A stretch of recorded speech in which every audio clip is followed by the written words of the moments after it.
YouTube channel में आपका स्वागत। मैं हूं Bhuraram, associate professor physics and officiating principal, government college Abu Road. Physics एक कंटेंट की श्रृंखला में हम अध्ययन कर रहे हैं थर्मोडायनेमिक्स, और थर्मोडायनेमिक्स के अंतर्गत है मैक्सवेल वेलोसिटी डिस्ट्रीब्यूशन लॉ। तो कल अपने इसके जो एजम्पशन पढ़े थे वो ये थे कि भाई गैस के अणु का वेग शून्य और अनंत के बीच कुछ भी हो सकता है, यानी गैस के अणु का वेग शून्य भी हो सकता है और जीरो के बीच में इसका कोई भी मान हो सकता है, अनंत के बीच में इसका कोई भी मान हो सकता है। फिर हमने पढ़ा था स्थावर अवस्था में गैस के अणुओं का घनत्व क्या रहता है, नियत रहता है। तो साथ में ये भी पढ़ा था कि स्थिर अवस्था में किसी निश्चित ताप पर किसी वेग परास में अणुओं की संख्या समान आती है। फिर अपने सूत्र पढ़ा था C N C plus D C वेग परास में अणुओं की संख्या के लिए फॉर्मूला क्या पढ़ा था, n c into d c बराबर 4πn m upon 2π k t raise to 3/2 c square e raise to minus m into c square upon k t into d c. इस फॉर्मूले की सहायता से फिर हमने अपने जो ग्राफ खींचा था वो अणुओं की संख्या और वेलोसिटी में ग्राफ खींचा था। तो आपने देखा होगा कि अलग अलग टेम्परेचर पर अपने अपने अलग अलग निकले थे। तो उसमें क्या बता था कि जो वक्र में एक पीक वैल्यू प्राप्त होती है वो क्या होता है, प्रायिकता वेग होता है। मैक्सिमम प्रोबेबल वेलोसिटी होती है, वो वेग जो अधिकांश अणु रखते हैं उसका फॉर्मूला आया था अपना CP बराबर 2kT/m। फिर हमने पढ़ाया था उसका वर्ग माध्य मूल मान आया था अपना वर्ग माध्य मान आया था √8 kT/m।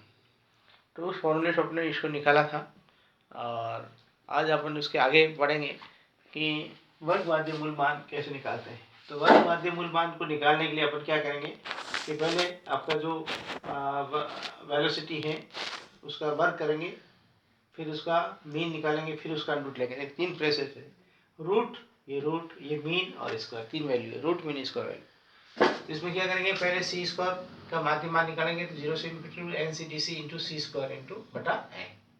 अब अपने वैल्यू रखेंगे 4πm M upon 2π k T C square और ये सी स्क्वायर, तो सी 4 हो गया, तो ये raise to minus m into c square upon 2kT into d c हो गया, नीचे एन से एन कट गया। अब देखिए 4πm upon 2π k t raise to 3/2 0 से infinity to c 4 e raise to minus m into c square 2kT into d c. अब अपने एम अपॉन 2kT को क्या मान लिया, लैम्बडा। तो 4πm अपॉन 4π ये lambda by pi raise to 2 c raise to 4 e raise to minus lambda c square into d c. ये अपना गामा फंक्शन है। देखिए गामा फंक्शन में आप फॉर्मूला जानते हैं कि ऐसा फॉर्मूला होता है 0 से infinity x raise to power n e raise to minus k square x square into d x. तो इसकी वैल्यू होती है 1/2 k की पावर n प्लस 1 और ये गामा फैक्टोरियल n+1/2। इसको अपन जब एक्सपेंड करेंगे, यहाँ देखिए आप, जैसे इसी को मैंने ऐसे लिखा x raise to 0 to infinity x raise to power n e raise to minus a x square into d x. तो इस k को अपन k स्क्वायर है या a है, तो इसको अपन क्या लिखेंगे, √a का होल स्क्वायर लिखेंगे। तो अपन √a का होल स्क्वायर लिखते हैं अपन, ये हो जाएगा 1/2 a की पावर n+1/2 और गामा n+1/2। जब n की वैल्यू 0 रखते हैं तो ये फॉर्मूला बनेगा, इसकी वैल्यू ये आएगी। n बराबर 1 रखेंगे और इसको सॉल्व करेंगे, n बराबर 3 रखेंगे, सॉल्व करेंगे, n = 4 रखेंगे तो ये अपना 4 बना, देखिए। तो इसको अपन सॉल्व करेंगे इस फॉर्मूले से, तो अपन को क्या मिलेगा, 3/8 पाई अपॉन लैम्बडा की पावर 5 मिलेगा। तो ये वैल्यू अपने यहाँ रखी, इसको सॉल्व किया आपने, देखिए जैसे लैम्बडा की पावर 3/2 पाई की पावर 3/2 ये 4 से 8 कट गया तो 2 आया, 3/2 इंटू √पाई अपॉन लैम्बडा की पावर -5/2 सॉरी। तो अब अपन काटेंगे, पाई से पाई कट गया, ये पाई और √पाई, pi raise to 3/2 pi raise to 3/2 cut गया। अब अपन क्या करेंगे, लैम्बडा बाई 3/2 से लैम्बडा बाई 5/2, तो एक अपना यहाँ से लैम्बडा बच गया, तो 3/2 5/2 माइनस 3/2 तो क्या होगा, 2/2 यानी 1, 3/2 लैम्बडा। लैम्बडा की वैल्यू अपने रखती वापस m/2 kT, तो 3kT/m। अब अपन क्या लेना है, रूट लेना बाकी रहा, रूट लिखा तो CRMS बराबर √3kT/m।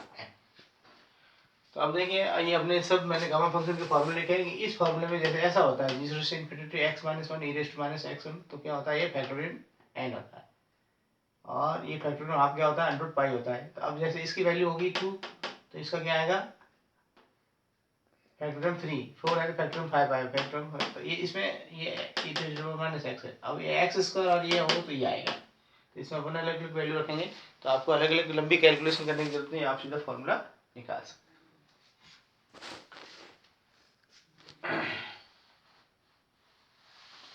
यहाँ लैम्बडा यहाँ अपना एक की जगह 5 आ जाएगा यहाँ, सॉरी, और एक की जगह अपना क्या यहाँ लैम्बडा। इस फॉर्मूले से इसका उपयोग होता है। अब देखिए अपन तीनों में अनुपात दिखाना चाहते हैं, सी आर एम एस, सी बार और सी पी। तो देखिए इसकी वैल्यू रखे हो आप। सी आर एम एस क्या होगा 3 kT/m, ये 8 kT/m और 2 kT/m। इससे अपन डिवाइड करेंगे तो ये 3/2 आ जाएगा, ये 8/2 यानी 4 पाई आ जाएगा, और ये अपना 1 आ जाएगा। तो ये √ 1.5 1.27 ये इन तीनों का रेशियो होता है। अब अपन यदि कहते हैं कि इन दोनों के बीच में क्या रिलेशन होता है, सी बार और सी आर एम एस में, तो अपन सी बार अपन सी आर एम एस अपन डिवाइड करेंगे तो 8 kT/m और 3 kT/m। तो अब देखिए 8 kT/m, m अपन 3 kT से kT कैंसिल हो जाए, m से m, तो 8/3 पाई, 8/3 पाई, 8/पाई को अपन 3.1 से गुणा करेंगे तो क्या होगा 9.42.849। इसका अपन इंटीग्रेशन करेंगे तो आपको क्या मिलेगा 0.921। तो सी बार इक्वल टू क्या होगा 0.921 सी आर एम एस आ गया है। अब अपन कहेंगे सीपी और सी आर एम एस में क्या संबंध होता है, तो सीपी को सी आर एम एस से डिवाइड किया, देखिए आपको 2/3 आया, देखो ये 2 और नीचे 3 ये सब कट जाएगा। इसकी वैल्यू आएगी 0.667, अंडर लेंगे तो 0.817 आएगा।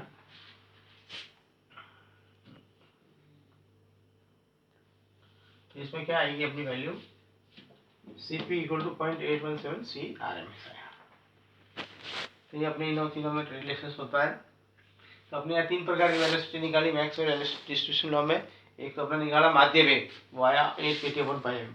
फिर अपना सी आर एम एस वर्ग माध्य मूल्य आया 3 kT/m, और अपने परायिक वेग निकाला था वो 2 kT/m आया। ये तीनों में ये रिलेशन होता है। तो मैक्सवेल वेलोसिटी डिस्ट्रीब्यूशन लॉ में अपने ये पढ़ाया था फॉर्मूला, और उसमें अपने निष्कर्ष निकालते हैं कि अणु का वेग जो है 0 से अनंत तक कुछ भी हो सकता है। फिर अपने क्या पढ़ा था आपने पढ़ा था उसमें कि जो अपने ग्राफ खींचे थे, उस ग्राफ में जो वक्र मिलता था वो सिमेट्रिकल नहीं होता है। उसमें अपने देखा था कि अधिक वेग वाले अणुओं की संख्या और कम वेग वाले अणुओं की संख्या क्या होती है, कम होती है। फिर बीच में क्या आया था, आपके पॉइंट आया था, पीक पॉइंट आया था, वो अपना क्या आया था, परायिक वेग बताता है, यानी वह वेग जो अधिकांश अणु रखते हैं। फिर अपने क्या पढ़ा था कि जैसे ही उसका टेम्परेचर बढ़ाया था आपने, तो ग्राफ क्या कराया था, और विस्थापित हो जाता था, और उसकी शिखर, उसकी ऊंचाई घट गई थी। फिर तीसरे में अपने क्या कहा, और टेम्परेचर बढ़ाया तो उसकी ऊंचाई क्या होगी, घट गई थी। और जो वक्र के नीचे का जो क्षेत्रफल आता है वो क्या आता है, समान आता है, यानी इस तरह अवस्था में गैस के अणुओं का घनत्व नियत रहता है, और वेग परास में क्या होती है, अणुओं की संख्या नियत होती है। अच्छा, अब अपने ये भी पढ़ाया कि इनका जो वेग का मान है वो 0 और अधिक से और अधिकतम कुछ भी वैल्यू हो सकती है इसकी।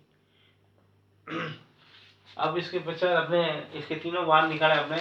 देखिए सी बार अपने निकाला, उसमें क्या रखा, अपना जो फॉर्मूला था 0 से इन्फिनिटी NCDC इंटू C/N। तो उसमें अपना क्या फॉर्मूला लगा था, CQ आया था। तो C को अपने इसमें गामा फंक्शन से उसकी वैल्यू अपन निकाल देते हैं। उसमें 1/2 लैम्बडा स्क्वायर आई थी।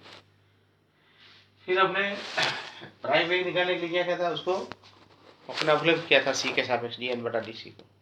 तो उससे वैल्यू क्या आई थी, CP बराबर 2 kT/m आया था, यानी वह वेग जो अधिकांश अणु रखते हैं, अधिकांश अणु का ये वेग तो होता ही होता है। अब अपने CRMS की वैल्यू में क्या निकाला, वापस समझ लीजिए इसको, कि अपने पहले C² का अपने औसत मान निकाला, फिर वर्गमूल निकाला। तो ये औसत मान निकालने के लिए अपने C² लिख दिया। ये जो फॉर्मूला है उसमें C² से C² आया था, C4 हो गया, m/2 kT को अपने लैम्बडा लिखा, तो ये सिंपली फॉर्म आ गया। ये अपना गामा फंक्शन है। इस गामा फंक्शन का फॉर्मूला लगाएंगे, इस फॉर्मूले के अनुसार ये फॉर्मूला अपना, इसको अपने इससे जनरलाइज किया तो ये 3/8 पाई अपन लैम्बडा, ये 5 आएगा। ये अपन रखेंगे, इसको सिंप्लीफाई किया तो 3/2 अपन लैम्बडा की वैल्यू वापस रखी और 30 kT/m आया। फिर इन दोनों का अपने यदि रेशियो निकालते हैं, CRMS, C बार और CP, तो ये आएगा √1.5 √1.27। इसमें क्या होगा कि आपका जो CRMS है वो सबसे ज़्यादा होगा, C बार उससे कम होगा, CP सबसे कम होगा। और C बार और CRMS निकालना चाहेंगे तो C बार इक्वल टू क्या होगा 0.921 CRMS, और CP और CRMS देखेंगे तो कितना होगा 0.817 CRMS, ये वैल्यू आएगी। अब इस पर नंबरिकल्स आता है इन तीनों राशियों के अंदर, तो वो अपन नंबरिकल भी करेंगे।